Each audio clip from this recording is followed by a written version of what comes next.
बाहर मूसलाधार बारिश हो रही थी। हर बूंद अस्पताल की खिड़की पर ऐसे गिर रही थी जैसे कोई बेचैन दस्तक दे रहा हो। अंदर एक साफ सुथरे लेकिन हल्के अंधेरे से भरे प्राइवेट कमरे में अर्जुन मेहरा सफेद बिस्तर पर लेटे थे, जिसकी चादरों में हल्की सी दवा और एंटीसेप्टिक की गंध थी। ट्यूब्स और तार उनके कमजोर शरीर से जुड़े थे। मशीनें लगातार चमक रही थी और हार्ट मॉनिटर की बीप बीप आवाज कमरे की खामोशी को भर रही थी। यही वो आदमी था जिसे शहर बिजनेस का बादशाह कहता था, एक ऐसा इंसान जिसने इतना बड़ा साम्राज्य बनाया था कि उसका नाम अखबारों और मैगजीनों में छपता था। लेकिन इस पल उसके पास कोई अपना नहीं था।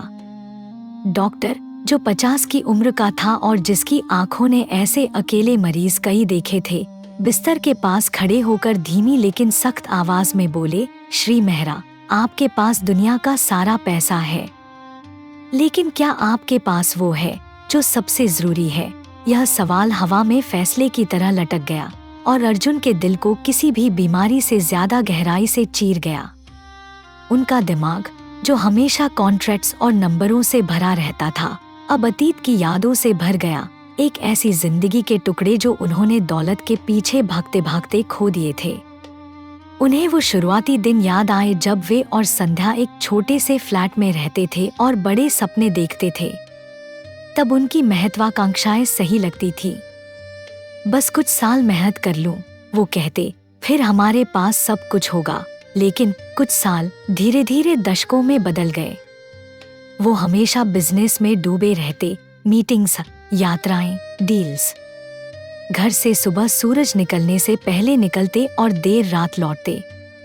खुद को तसल्ली देते कि परिवार के लिए यह त्याग करना जरूरी है। उन्हें वो रात याद आई जब संध्या दरवाजे पर खड़ी थी, रोहन का हाथ पकड़े हुए। उसकी आंखों में उम्मीद थी। अर्जुन, रोहन का पहला डांस प्रोग्राम है, आज आ सकते हो? अर्जुन ने घड़ी देखी और कहा, नहीं संध्या, मुझे सिंगापुर के इन्वेस्टर्स से मीटिंग है, यह जरूरी है। और वह चला गया। उसने अपने बेटे को स्टेज पर पहली बार खड़ा होते हुए नहीं देखा। वह तस्वीर अब उसे चुभ रही थी। रोहन भीड़ में अपने पिता को ढूंढ रहा था, लेकिन उसकी सीट खाली थी। साल बीतते गए और ऐसे ही कई मौके छूटते गए। जन्मदिन, स्कूल की उपलब्धियां, सब अर्जुन की अनुपस्थिति में गुजरे। घर में बातचीत औपचारिक हो गई और रोहन ने बोलना कम कर दिया। अर्जुन का बैंक बैलेंस बढ़ता रहा, लेकिन घर का स्नेह घटता गया।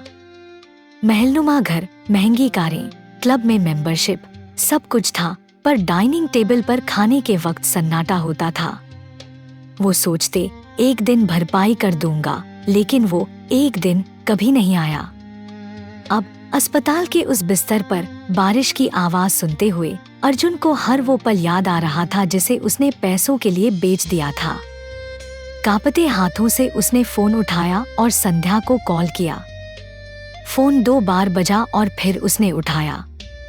संध्या, उसकी आवाज टूटी हुई थी, मैं अस्पताल में हूँ, मुझे तुम्हारी और रोहन की जरूरत है, प्लीज आ जाओ। दूसरी तरफ कुछ देर खामोशी रही, फिर संध्या की आवाज आई, शांत लेकिन सालों के दर्द से भरी, अर्जुन, रोहन को तुम्हारी जरूरत तब थी जब वो 5 साल का था, जब वो 10 साल का था, जब वो 16 साल का था। हर बार तुमने पैसों को चुना और अब वो पल वापस नहीं आएंगे। कॉल कट हो गया। फोन उनके हाथ से फिसलकर जमीन पर गिर गया। उन्होंने छत की ओर देखा। दिल में एक ऐसा बोझ था जो बीमारी से भी भारी था। यह एहसास कि उन्होंने एक साम्राज्य खड़ा किया, लेकिन अपने असली घर को खो दिया। कुछ घंटों बाद जैसे ही बाहर का आसमान हल्का होने लगा, दरवाजा चरमराकर खुला। अर्जुन ने धीरे से सिर घुमाया, सोचा कोई नर्स होगी, लेकिन वह रोहन था।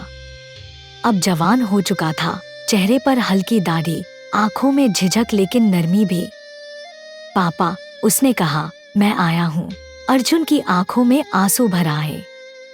बेटा, मैंने बहुत गलतियां की, सारी जिंदगी तुम्हारे लिए कमाता रहा, लेकिन तुम्हारे साथ जिंदगी नहीं बिताई। माफ कर दो।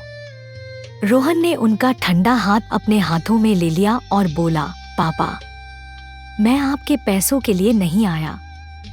मैं इसलिए आया हूँ क्योंकि मैं आपको खोना नहीं चाहता।